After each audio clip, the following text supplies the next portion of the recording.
It's that time of the week. The dog post picks are in. All right, Matt, we're going to start with you.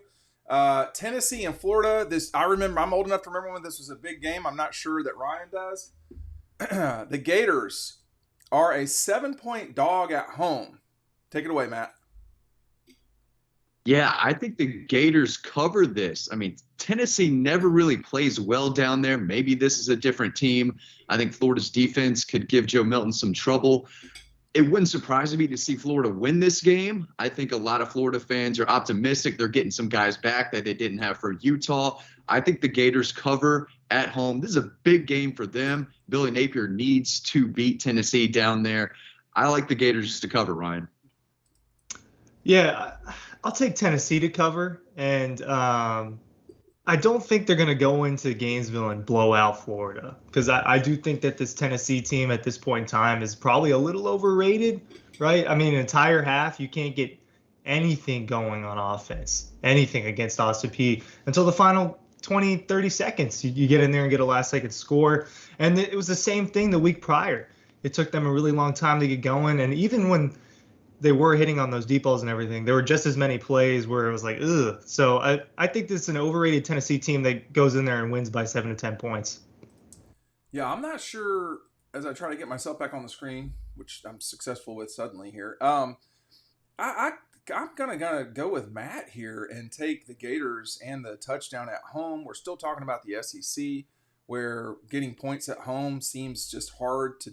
Yeah, I mean, Tennessee's not proven much, as we've all said, this year. This game being at home at the Swamp, I don't think that the Gators win, but I do think that that they stick with Tennessee long enough to where this game is coverable, if that's a word. I don't know if that's what that. I'm not trying to. I'm saying it the wrong way. Yeah, everybody's little comments here. The word now. What's that? It's a word now. It Yeah, is I now. like How it. about your Yellow Jackets, Ryan, are going to Mississippi. They are a 19.5 point dog on the road. Um, Take it from there. Yeah, this one's a tough pick because I do think Georgia Tech is better, just from what we've seen so far this year. I think that they're a better football team. But Ole Miss, yeah, I'll take the Ole Miss cover, but it'll be close. It'll be a close cover. I think that they'll win by that, about 24-point range. I do think they're that much better than Georgia Tech. I think that last week against Tulane, that ended up, looking like a better win than it probably was, but Yes. still a good win over a solid ranked team. Yeah, I don't think Tech is ready for this lane train that looks really impressive so far. I think this is a little tune-up game. They've got Alabama coming up. I think they want to, whatever they don't have going for them right now. I think they get that cleared against Georgia Tech at home, coming off a big win against Tulane. I think Ole Miss is a good football team, and I think they take care of business. I like the Rebels to cover at home, Dean. All right, I'll take the Jackets. It's a sandwich game, look ahead game. They did not play unbelievable, Ryan. You and I were sitting there watching that game against Tulane. It was adequate, wouldn't you say? They've got Yeah, Alabama. it looked better in the second half than it did in the first half for Ole Miss. No question. And I will just say that I think that there's our people are already talking about Alabama and Ole Miss and how the Rebels can take a pound of flesh, for lack of a better term. I think Tech's better.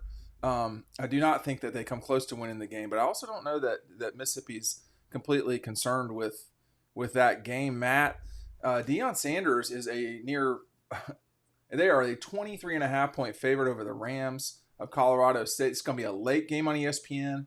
One of the few times that ESPN will get a hold of Colorado, considering their situation in the Pac-12 with Fox trying to grab some games. Maybe they'll have more games on Disney later this year, but this is where game day is. I mean, people will not stop talking about Colorado.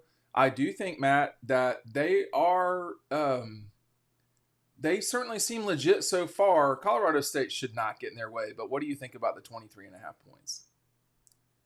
Yeah, I went back and forth on this one. It took me a while to get to this, but maybe I'm crazy, but I'm going with the Buffs. I'm going to roll with Colorado until they fall apart, like I think they will. Okay. Travis Hunter, Shedeur Sanders, They're hot right now. Rivalry game, clash of the mountains is what I'm going to call it. And I think they make a statement here again, third week in a row. I think they cover. It's a lot of points, Ryan. A lot of points. I think they get it done, though. Yeah, I think the Magic, rolls over for another week. They're hot. They're hot. So I'm riding the hot hand. I think that they're gonna, want to make as many statements as possible. I think that's what Dion's about. I think that's what that program's about right now. And until they get to USC and they're really, really challenged by some really talented or USC, I mean, in a couple weeks now. I'll roll with Colorado until then. I got Colorado as well. They are the embodiment of their coach. They've got a lot of confidence, a lot of it well deserved. They have two budding superstars, possible, Pac-12 players of the year, even over Caleb Williams. I don't think that Sanders would get that, but Travis Hunter could, and it just depends on what the future holds there. Totally in my ballpark in terms of Heisman. I think I've got a pulse on Colorado. I thought that they would beat up Nebraska, which they did pretty easily. Took them a second or two, I will say that. But I'll take Colorado, or as Mike Bobo used to say, Colorado, and we'll just take it from there. I'm curious what the future holds as we get out of September, because they should creep closer and closer to the top 15. So far, they've been playing with house money, including this week, I guess. It will get trickier next week. I might be wrong about this one. I think next week is Oregon, but it's soon thereafter. If not, they can win that game too. But anyway, Ryan, LSU trying to get their season together. They're rolling over Starkville, who escaped Arizona in overtime last week. They are nearly a 10-point favorite, a 9-point favorite on the road in the league. This is an 11 a.m. kick in Stark Vegas. Yeah, it's those 11 a.m. any road game in the SEC, but an 11 a.m. one makes it even weirder. I'll take LSU to cover that 9 points. I think they're that many points better than Mississippi State. I know that the cowbells will be ringing all day, and I'm glad I won't be there. But LSU needs to bounce back, and their championship hopes are still open. They're slim, but they're still open, and I think that they use that and they get it done this week. Yeah, Mississippi State barely escaped a bad Arizona team last week. They're not a good football team. They kind of lost their identity. They're running the ball a little better than they're throwing it, unless I'm incorrect there. But I think LSU goes over there, and they're starting to play better. They need to play better, and I think they get it rolling. I don't think they're going to have much of a problem there. I think they cover the 9 points, just like Ryan said. So I will take LSU too. I'm not convinced that I'm making a smart pick here. On the road in the league, when you get close to double digits, I don't know, y'all. That's a jumpy thing. They did get it kind of going a little bit better this past week against Southern. I don't care I don't care if you're playing Coker or Kennesaw State. Am I not? I don't care. I don't care who. When you're scoring like that, you're doing pretty well. I don't know why Matt's cracked up so much. What did I say that was so funny? I thought they beat Grambling. I said maybe Southern. I'm wrong. That is a huge embarrassment on my part. It was Florida State that kicked Southern's brains. Southern missed. No, Southern missed. Oh my God. It's so embarrassing. You know what's not embarrassing? Ordering DoorDash right now, $15. $15, you're going to get a $15 meal, you're going to get 50% off. I am completely confused and cluttered right now. But the code is not. It is DogPost BTC Ryan back to college. $15 meal, you're going to get 50% off when you sign up for the Dash Pass student plan. Enter the code DogPost BTC. That's 50% off the Dash Pass student plan. Subject to change. Terms apply. I'm not sure I've ever had a difficult read like that in my entire life, but here we are. And here are Northwestern and Duke, premier institutions, just like White County High School, Ryan. What do you? Wow. So Northwestern is getting 20 points at ranked Duke. Go ahead. Yeah, look, taking Duke minus 20 in football is a daunting task, but I'm going to do it. Northwestern is not good. This is one of the worst Power 5 teams probably. Duke's got a little magic with that quarterback, Riley Leonard. They're running around. At home, night game. There's excitement around that program right now, and Northwestern is not in a good spot right now. I'll take the Blue Devils -20.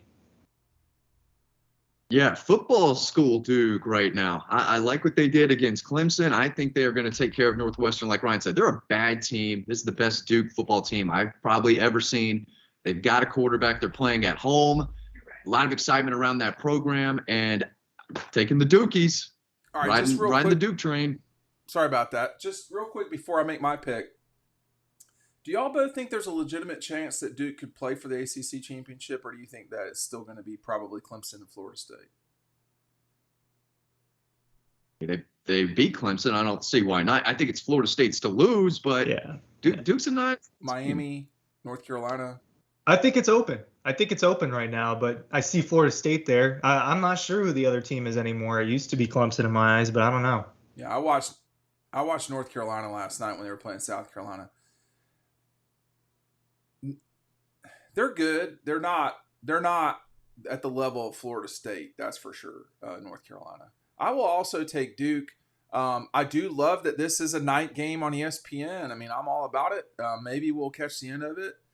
Some of us don't want these press conferences to last forever, and that's fine. But this week we'll actually have something to talk about with Georgia playing South Carolina. Pittsburgh and West Virginia, Ryan, are backyard brawling it.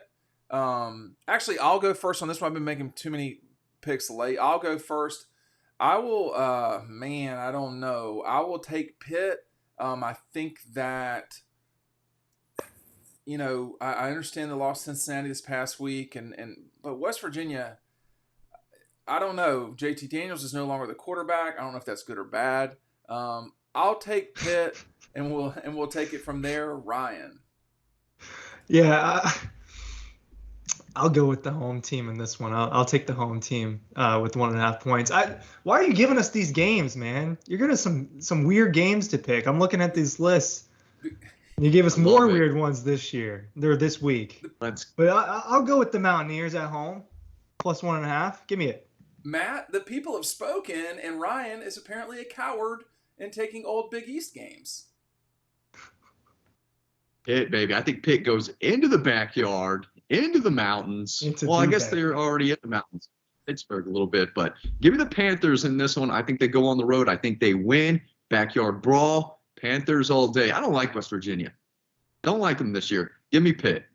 Okay, we're going to have to speed it up here. One word pick. We typically would talk a little bit more about this. Fresno is going to Arizona State. It's on FS1. It's at night at 10:30. We possibly can watch this entire game. Ryan, one word pick. Who you got? Sun Devils. Okay, Matt? Sun Devils. Okay, I'm going to take Fresno. I do not take Arizona schools. Georgia and South Carolina are coming into this thing. This line's moved, but we have it at 26.5. Ryan, your comments on this game, that's a big line for an SEC game. Yeah, it's a big line for an SEC game, and it's a line that they wiped the floor with last year. I think Georgia covers that line again. I don't know that they win by 42 points again like they did against South Carolina last year, but I do think they cover that spread, and I think that this will be the best that Georgia's looked so far this season. Okay, Matt, is he naive?